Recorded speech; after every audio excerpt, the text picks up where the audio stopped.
Swami Vivekananda America से England पहुंचे तो लोगों ने उन्हें घेर लिया।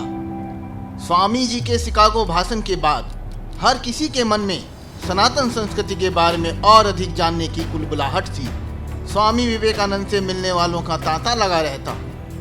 ऐसे में सभी के मन में उठ रहे सवालों के सटीक उत्तर देने के लिए उन्होंने एक युक्ति निकाली। अब वे वहां नियमित रूप से प्रश्नोत्तर कक्षाएं संचालित करने लगे। उन दिनों भारत ब्रिटिश शासन के अधीन था, परंतु वे निर्भीक होकर अंग्रेजों की धरती पर भारत का यशगान करते। एक दिन लंदन की सभा में जब स्वामी विवेकानंद भारत का यशगान कर रहे थे, एक व्यक्ति अपमान करने की भावना से बोला, भारत के हिंदुओं ने अब तक किया ही क्या है? वे कभी किसी दूसरे देश पर विजय प्राप्त नहीं कर सकते। भारत के विषय में ऐसी बात सुनकर उन्हें बड़ा क्रोध आया, परंतु स्वामी जी ने जो उत्तर दिया उसे सुनकर उस व्यक्ति का सिर शर्म से झुक गया।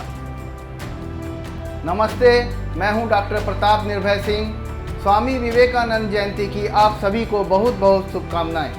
भारतवर्ष की अनुपम धरा पर जन्म लेने वाले इस महान संत को बारंबार प्रणाम है। एक छोटी सी अल्पायु में इस महान संत ने भारत माँ और इसकी सनातन संस्कृति की जो आख्या विश्व के सम्मुख रखी है, वह अपने आप में अविस्मरणीय है।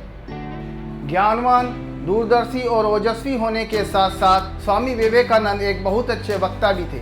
उनके व्यक्तित्व के विषय में और अधिक जानने के लिए आइए हम आपको ले चलते हैं लंदन की उस सभा में, जहां लोग उनके उत्तर की बेसब्री से प्रतीक्षा कर रहे हैं। स्वामी विवेकानंद ने उस व्यक्ति की ओर देखा और बड़ी ही विनम्रता से बोले, ऐसा मत कहिए श्रीमान, भारतीयों ने बेवजह कभी किसी दूसरे देश को कष्ट देने के लिए आक्रमण नहीं किया और ना ही उसे जीतना चाहा।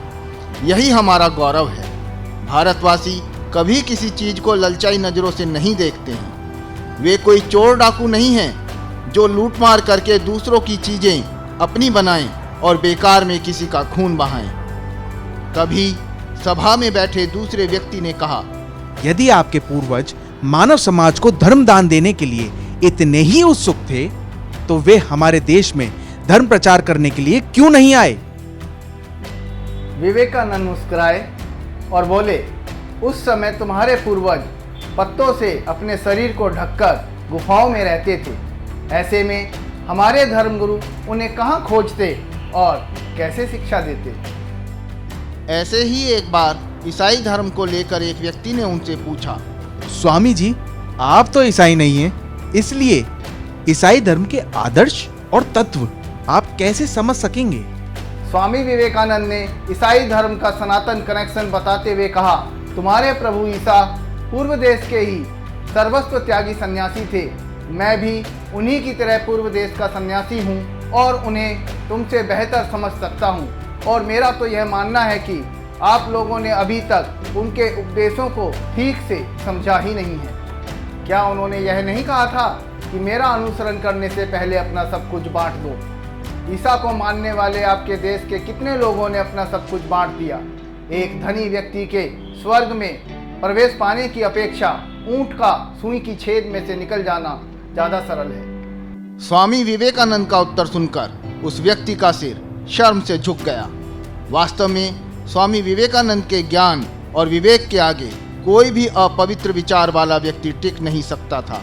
उनके कहे गए शब्द आज भी हमें प्रेरणा देते हैं। विवेकानंद के जीवन से संबंधित यह प्रसंग आपको कैसा लगा, कमेंट बॉक्स में अवश्य बताएं।